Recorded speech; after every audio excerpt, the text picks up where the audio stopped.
CaO, Na2O, K2O, P2O5 total. आप इतना लिख के रखो, फिर next I will write little letter.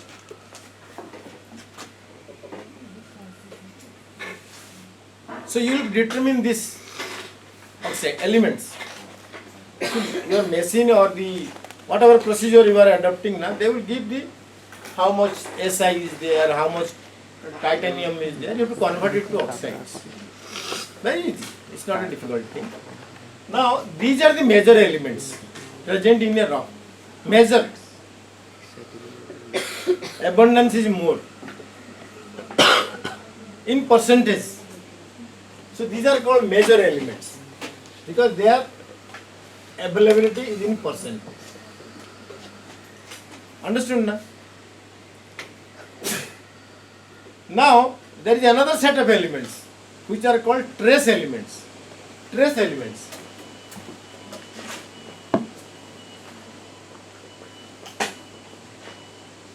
Trace elements.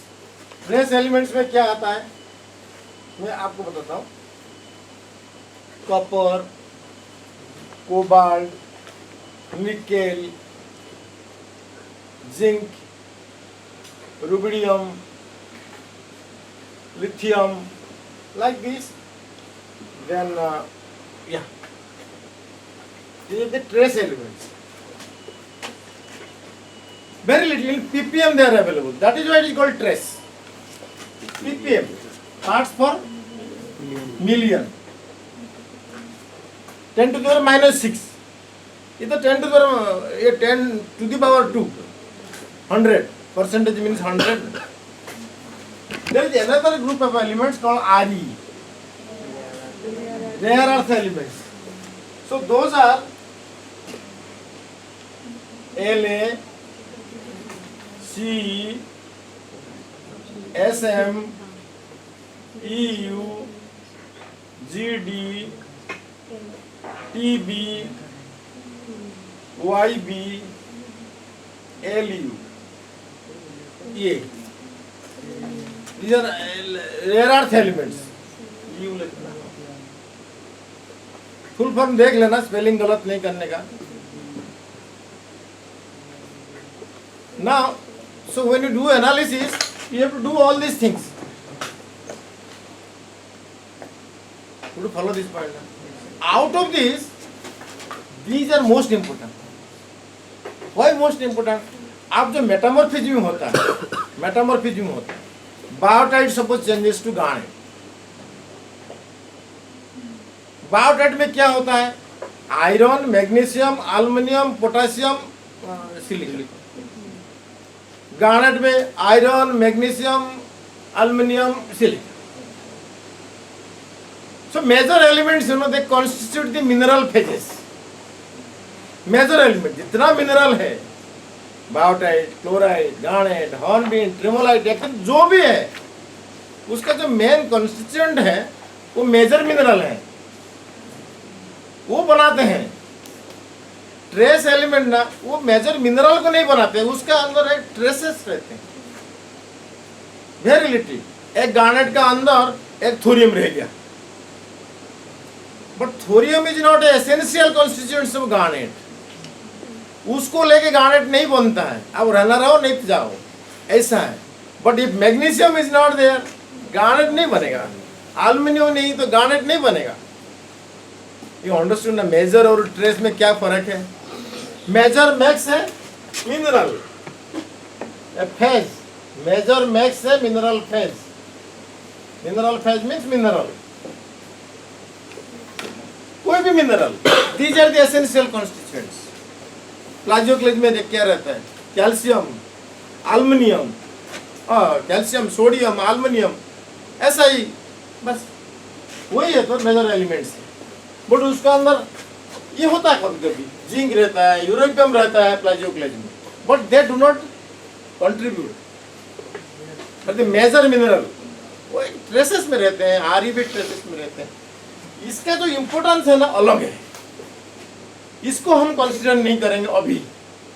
but we will consider this much only because they are forming the minerals. तो हम जब इसका पेरेंट ट्रेस करने के लिए जाते हैं, so we have to do major element analysis. Major element analysis is very easy nowadays. आजकल तो जो एक बड़ा सॉल्यूशन बना के यू मेक सॉल्यूशन और XRF, ये एक मशीन आ गया, simple powder you feed, it will give you the major elements. वहाँ सॉल्यूशन नहीं बनाना पड़ता है. मेरा बात समझा ना? तो आपको depending on the availability of the equipments, you know. हमारा इधर है नहीं, ये दोनों चीज है पता नहीं. XRF नहीं है.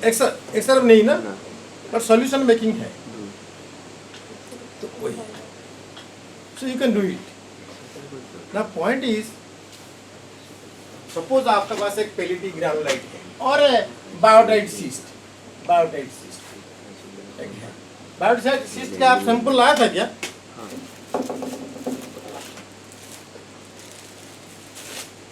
हाँ, दिस इज बायोटाइट सिस्ट और this one is shale. Okay, तो ये इसका पेरेंट है, इसका ये प्रोडक्ट है, डॉटर है. तो यहां से यहां आया, ठीक है ना? Now suppose I am analysing this,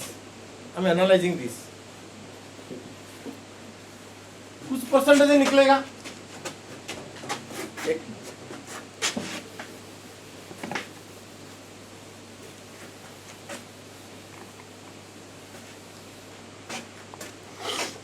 मैं एक एनालिसिस देता हूं आपको फ्रॉम माय पेपर. अब लिखो SiO2 लिखो 72.14, लिखो 2.54, Al23 14.22, Fe2O3 0.70, FeO 0.97, MnO 0.02, MgO 0.4, CaO 1.12, Na2O 2.94, K2O 4.85, then P2O5 0.21. ये टोटल कितना आता है आपका? कोई करोगे 100.05. Yeah, total should be 100 also. Then that will tell you whether the analysis is correct or not.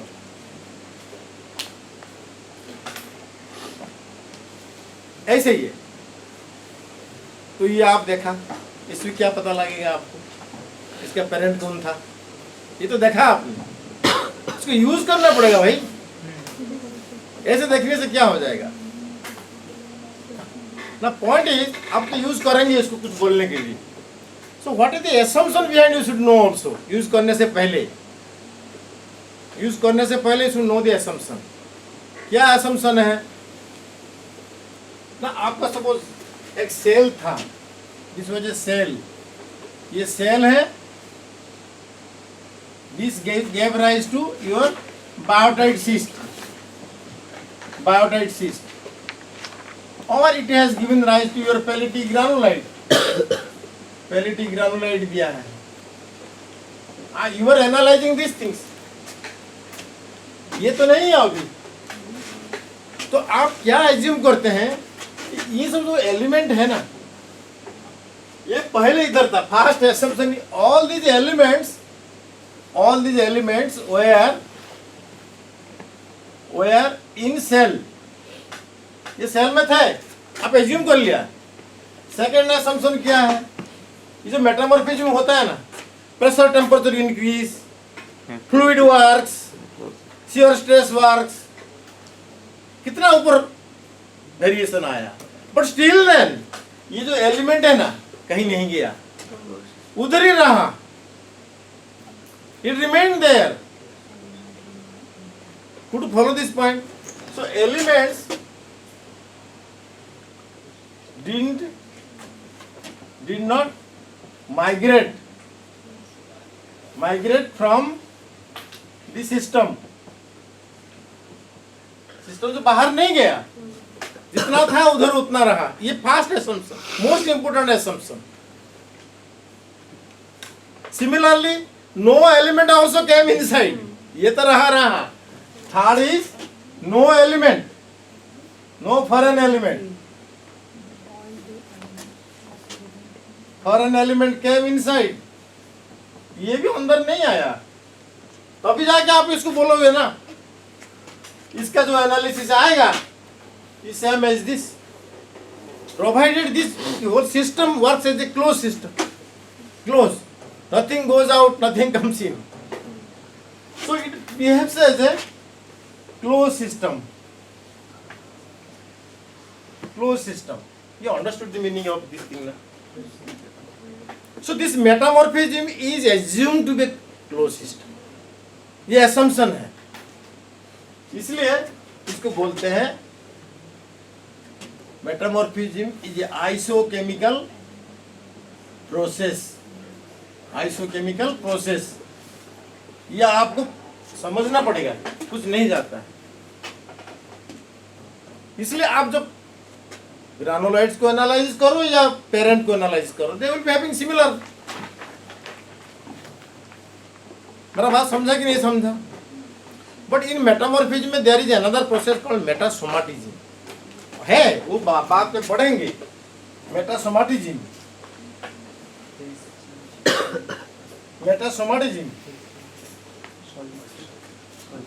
In this process material comes from outside, उसकी इसीलिए उसका नाम है metasomatism. Something is added to it. Suppose there is a granite pluton, ऐसा granite pluton है, इसका ऊपर sediments are there, metamorphism होके सेडिमेंट्स आर देयर। ये मेटा सेडिमेंट है। ये क्या करते हैं, इसका अंदर जो मटेरियल है ना बाहर चले जाते हैं, क्योंकि granite is a melting liquid state में है। So this is a solid state, outside is a solid state, उसका अंदर फ्रैक्चर होगा, सिस्टोसिटी प्लेन होगा, तो ये क्या करेगा, यहाँ से सब चले जाएंगे। You will see many potash feldspars, ये पोटाश फेल्डस्पर ग्रोथ होगा। Sometimes quartz grows, tourmaline grows, fluoride grows,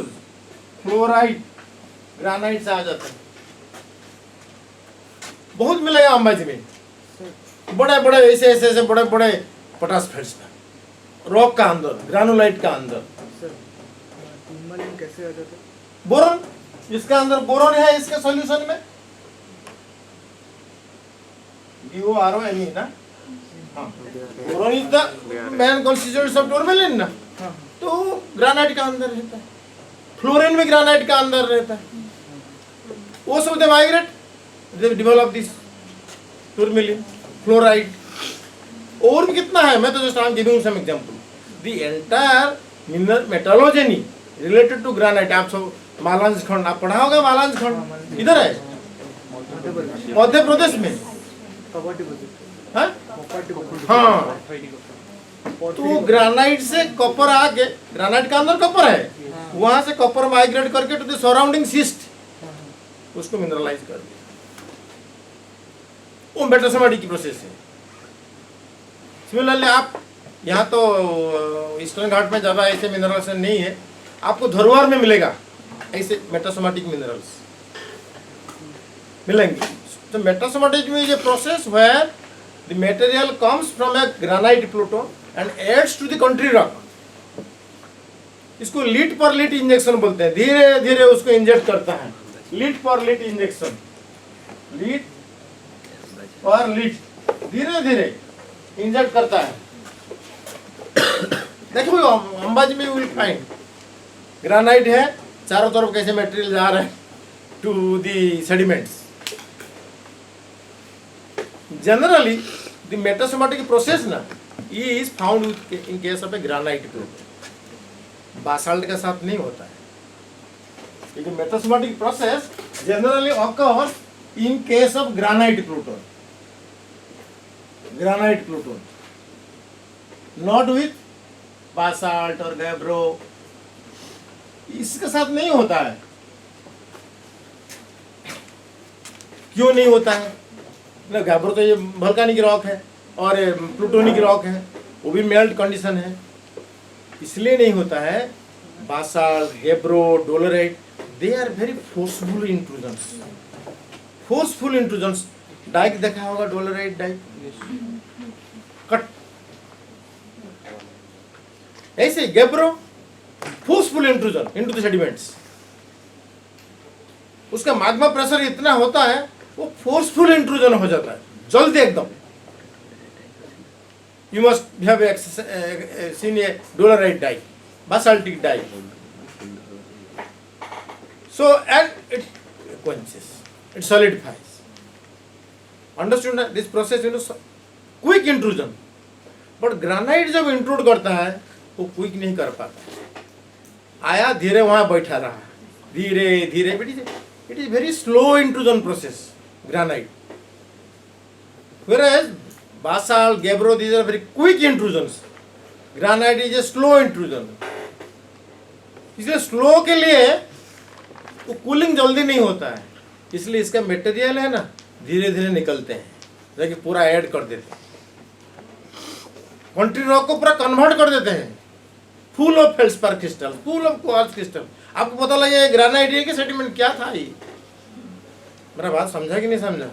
इतना मेटासोमेटिज्म एक्शन होता है इन case of granite. Why this difference? Granite इतना स्लो क्यों है? विस्कोसिटी ज्यादा है। विस्कोसिटी ज्यादा है। Granite has lot of silica. SiO2 कितना देखो, 70-80% होता है ग्रेनाइट में। विस्कोसिटी ज्यादा है, इसलिए वो धीरे धीरे मूव करता है। समझा कि नहीं समझा? बासाल्ट 45%, इसलिए उसका विस्कोसिटी बिल्कुल नहीं है, एकदम फ्लूइड जैसे जाता है। सो कोई भी this you should learn how to make friendship with others like granite. Go like granite, don't go like dolerite. देखो पाकिस्तान क्या करता है, टेररिस्ट भेज देता है, मैं कश्मीर ले जाऊंगा। जिंदगी चला जाएगा तो कैसे कश्मीर लेके जाएगा? बांग्लादेश देखो, धीरे धीरे हसीना आई, शी सिटिंग इन दिल्ली, कोई उसको इतना प्यार करते हैं, खाना देते हैं, क्यों? Like that, slow and steady. You can make friendships like granite. Understood this part? So, मेटासोमेटिज्म we are not considering now. वो तो एडिंग कर देता है ना, हम लोग कंसिडर करते हैं ये आइसोकेमिकल प्रोसेस। नथिंग कम, जो है वही डेवलप करेगा। So the chemical composition of the sediments and chemical composition of the granulite, they will be remaining same ना, they will remain same। यही assumption है, this is the assumption। अच्छा, if this is the assumption,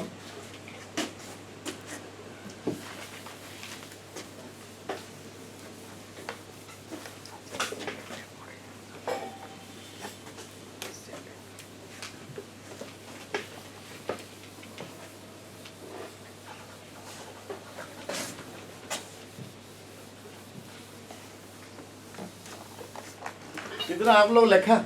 yes sir. ठीक है ना, ठीक है, element आपको मिल गया। ये सेल से आया करके कैसे पता लगे? यही तो है एलिमेंट, ठीक है। तो इसको क्या बोलते हैं? केमोग्राफिक डायग्राम है, chemographic plot, chemographic diagram, chemographic plot. मैं लिखता हूँ, मतलब you will not able to do it.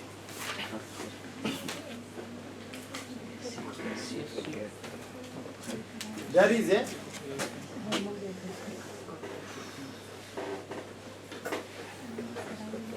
केमोग्राफिक diagram और plot.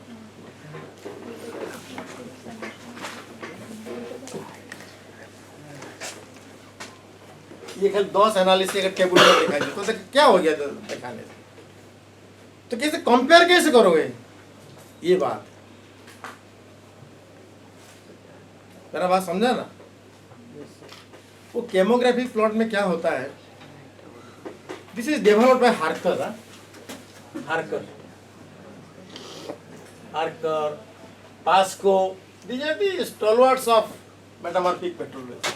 Thomson,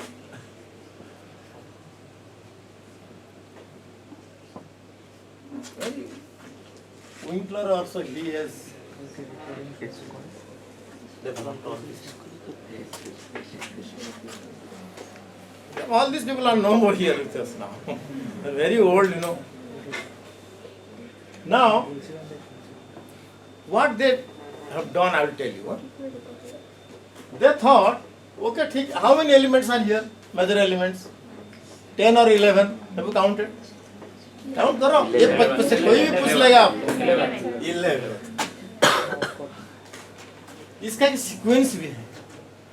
You cannot write silica के बाद K2O. You cannot write.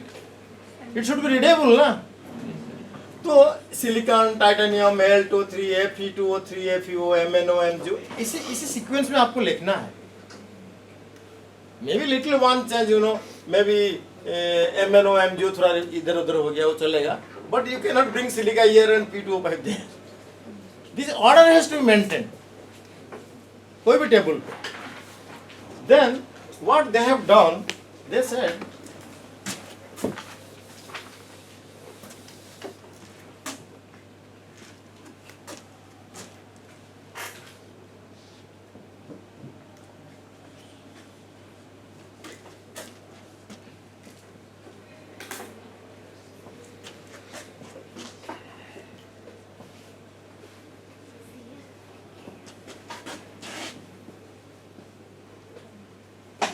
so they developed, एक डायग्राम में आपको बताता हूँ। This is called ACF,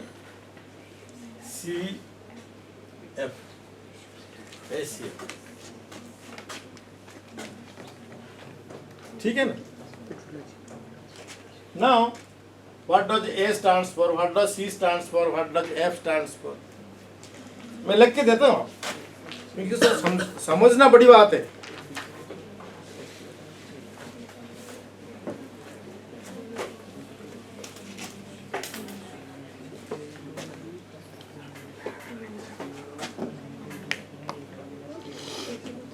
आप लिखो Al2O3 plus Fe2O3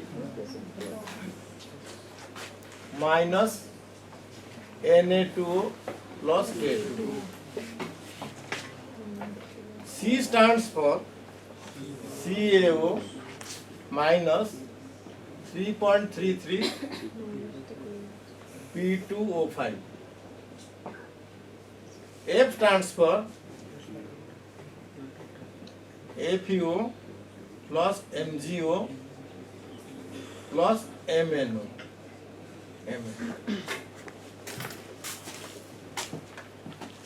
So we have to consider these